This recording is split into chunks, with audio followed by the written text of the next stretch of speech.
Assalamualaikum warahmatullahi wabarakatuh. Salam sejahtera untuk kita semua. Shalom, Om Swastiastu, nama budaya, salam kebajikan. Berhubung dengan adanya dampak dari virus COVID-19 atau virus corona ini, maka semua akses perkuliahan dialihkan ke kuliah online.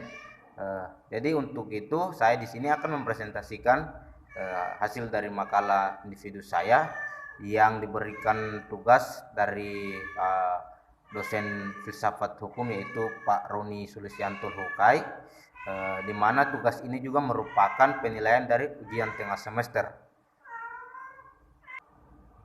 Tugas dari makalah ini yaitu tentang bagaimana kita mengkaji undang-undang yang ada di negara Indonesia ini, di mana dasar ontologinya seperti apa, rasiologisnya seperti apa, dan nilai-nilai yang terkandung di dalam undang-undang tersebut. Maka dari itu saya mengambil judul dari makalah saya ini yaitu tentang Undang-Undang Nomor 20 Tahun 2011 tentang Rumah Susun.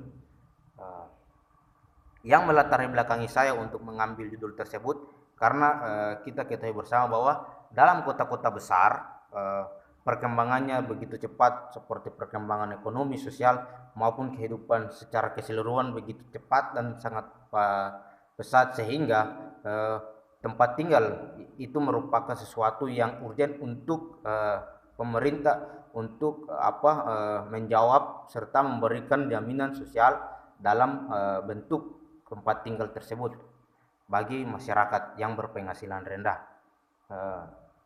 Perlu kita ketahui bersama bahwa Undang-Undang Rumah Susun ini sudah ada undang-undang yang lama, yaitu Undang-Undang Nomor 16 Tahun 1985. Undang-undang tersebut belum mampu untuk menjawab persoalan yang ada tentang rumah susun. Maka untuk itu inisiatif dari pemerintah melahirkan undang-undang yang baru, yaitu Undang-Undang Nomor 20 Tahun 2011 tentang rumah susun, untuk dapat menjawab dan memberikan solusi tentang persoalan rumah susun atau tempat tinggal yang layak. Adapun terdapat pada pasal 43 Undang-Undang Rumah Susun yang baru, itu di situ menjelaskan bahwa rumah susun mengizinkan pengembang untuk melaksanakan penjualan satuan rumah susun yang dibangunnya, asalkan memenuhi persyaratan-persyaratan yang diatur dalam pasal 43 Undang-Undang Rumah Susun tahun 2020, maksud saya tahun 2011 nomor 20 pada ayat 2. Namun saya di sini akan mengkaji secara keseluruhan dari Undang-Undang Nomor 20 Tahun 2011 tentang rumah susun.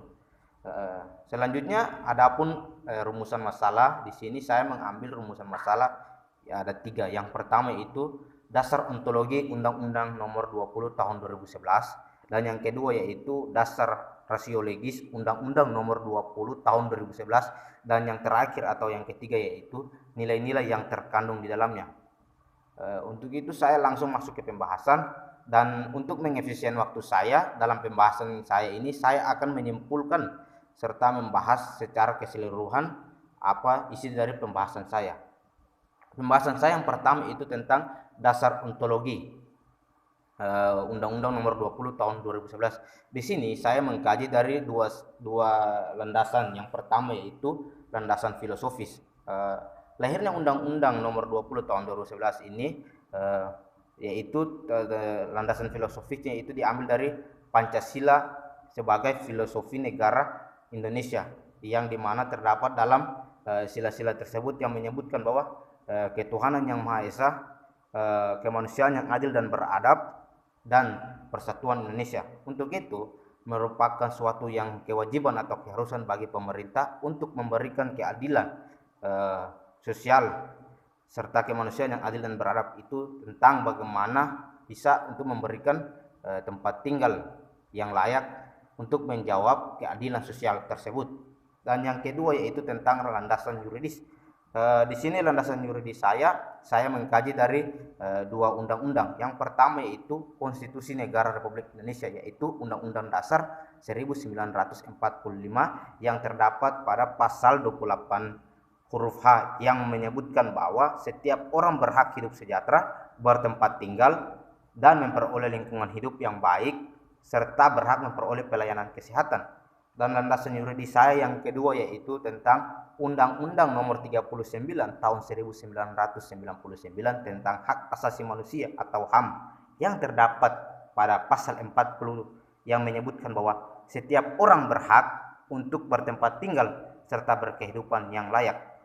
Kedua landasan yuridis tadi kedua undang-undang tadi merupakan landasan yuridis untuk lahirnya Undang-Undang Nomor 20 Tahun 2011 tentang rumah susun.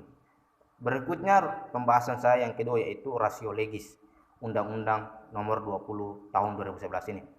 Urgensi pengadaan rumah susun yang merupakan kebijakan pemerintah berdasarkan Undang-Undang Rumah Susun Nomor 20 Tahun 2011. Pengaturan baru yang penting bagi rumah susun dalam Undang-Undang Rumah Susun yang baru yaitu Undang-Undang Nomor 20 Tahun 2011 sesuai dengan amanah Undang-Undang Dasar Konstitusi kita pada pasal 28H.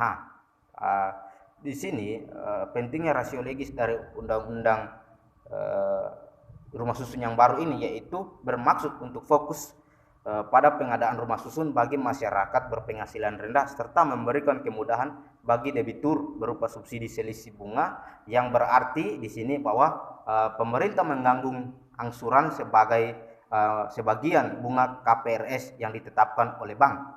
Dan masuk ke pembahasan yang ketiga saya itu atau yang terakhir tentang nilai-nilai yang terkandung di dalamnya. Nilai-nilai tersebut adalah karena begitu banyak penduduk masyarakat Indonesia yang berpenghasilan menengah ke bawah yang tidak memiliki tempat-tempat yang layak, yang di sini di mana akan